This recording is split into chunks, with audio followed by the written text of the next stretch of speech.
Bien, bonjour à tous. Aujourd'hui, nous allons déterminer comment trouver le point d'intersection de deux graphiques, de deux fonctions, à l'aide d'un graphique.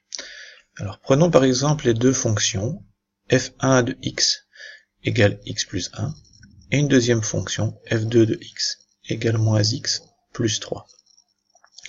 Nous pouvons, pour ces deux fonctions, commencer par établir un tableau de nombres ou un tableau de valeurs.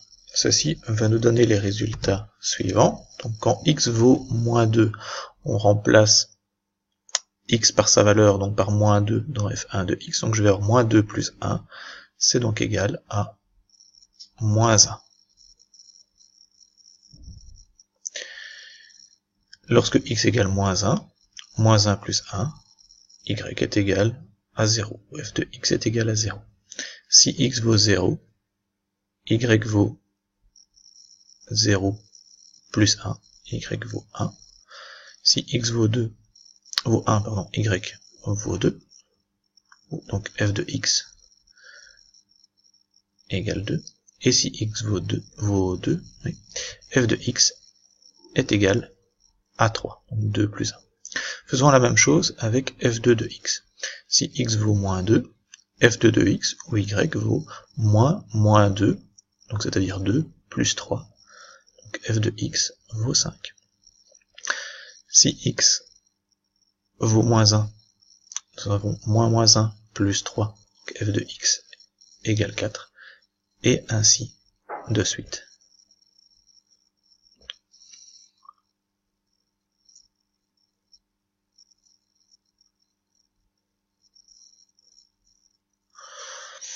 Nous pouvons tracer ces deux graphiques dans notre repère, qui est donc ici. Donc quand x vaut moins 2, f de x vaut moins 1. Donc quand x vaut moins 2, f de x vaut moins 1, je suis donc au niveau de ce point-ci. Voilà. Et quand x vaut moins 1, y vaut 0. Donc je suis juste ici. Je trace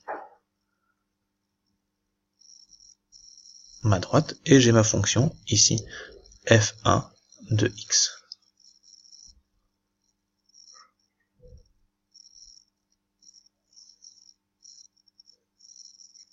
Voilà, f1 de x. Maintenant, je trace le graphique de la fonction f2 de x. Je vais le tracer dans une autre couleur. Voilà. Donc pour f2 de x, quand x vaut moins 2, y vaut 5. Je suis donc sur ce point-ci, ici. Et quand x vaut moins 1, y vaut 4. Donc je suis sur ce point-ci. Donc je vais tracer une droite qui passe par ces deux points.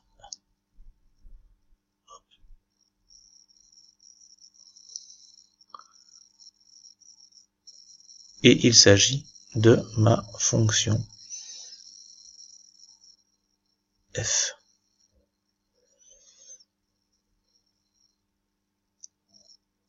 f2.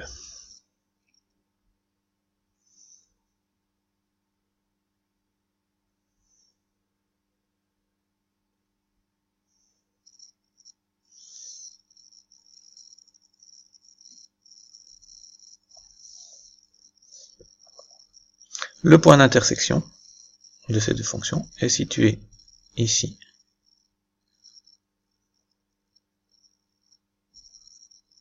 Donc c'est le point qui est ici, et qui correspond à x égale 1 et y égale 2.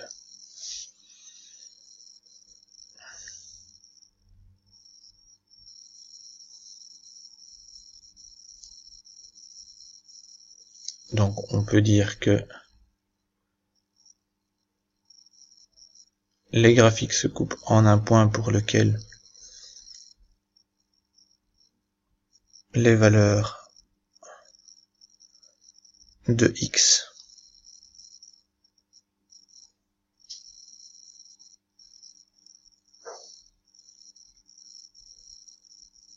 donc les valeurs de x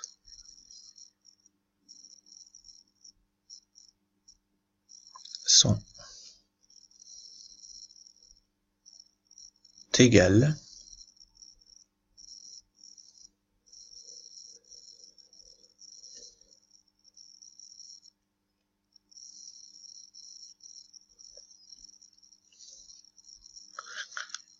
pour f1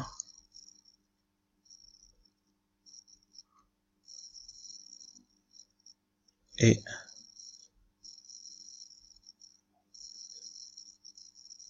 f2. Et ce sont également des valeurs de y qui sont égales.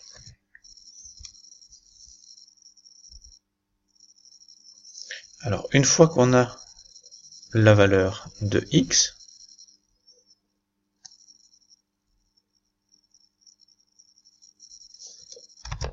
on va d'ailleurs les redessiner. Donc pour f1,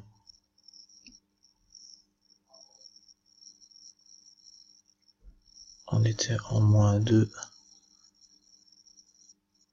-1, 1, 0.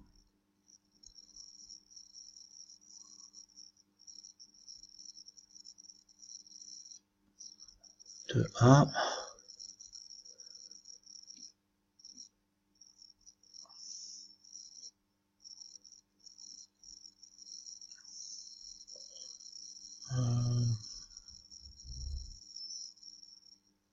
-2, -1, -4. Voilà, -1, 4. Et ici. Voilà. Donc une fois qu'on a la valeur de x, on peut déterminer la valeur de y, mais ça c'est pas important ici. On le fait graphiquement, tout simplement. Donc le point d'intersection, comme je vous l'ai dit, c'est le point ici, qui passe par 1 sur x et par 2. Et alors ça c'est écrit. Et le point, par exemple, le point P, de coordonnées 1 pour les valeurs de x, point virgule 2. Voilà, c'est comme ça qu'on écrit l'intersection des deux fonctions.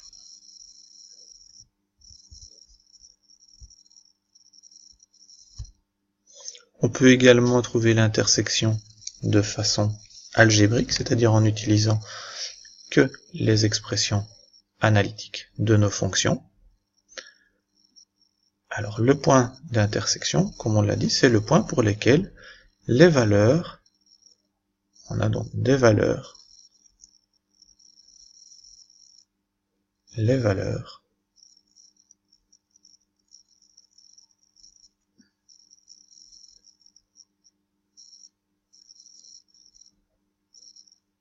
de y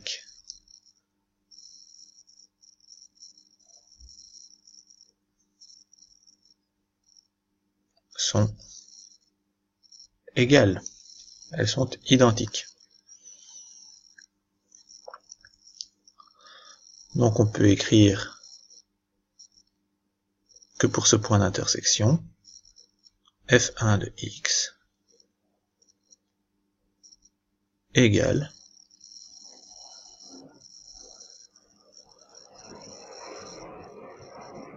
quoi? Égale f2 de x. Autrement dit, f1 de x, c'est x plus 1, est égal à f2 de x, c'est moins x plus 3.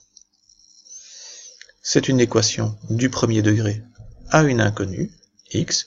Donc on va trouver la valeur de x, et cette valeur de x sera l'abscisse de notre point d'intersection. Donc on va faire passer le x ici dans le membre de gauche. Donc le moins x va devenir plus x.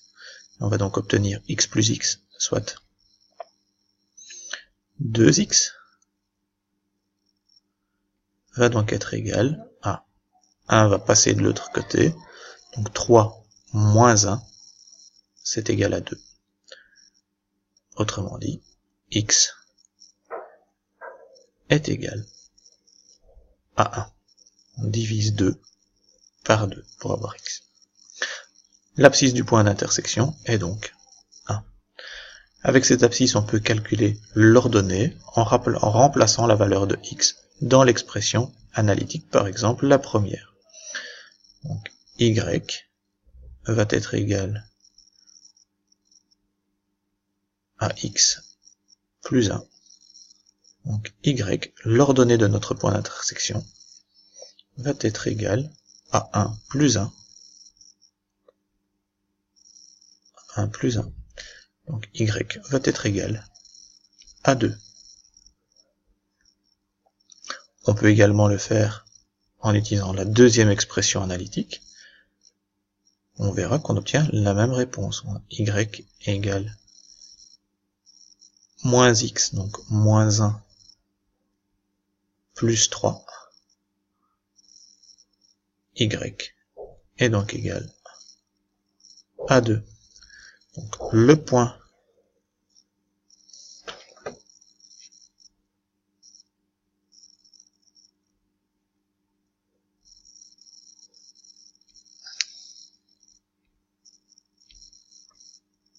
d'intersection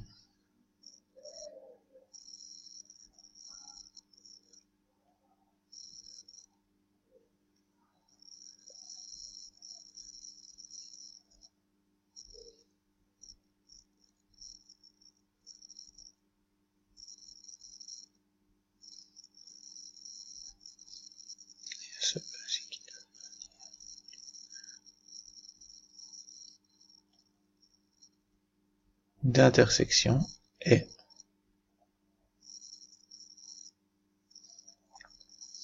le point P de coordonnées 1,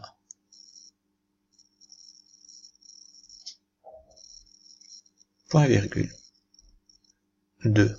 On reprend simplement les valeurs obtenues pour x et pour y.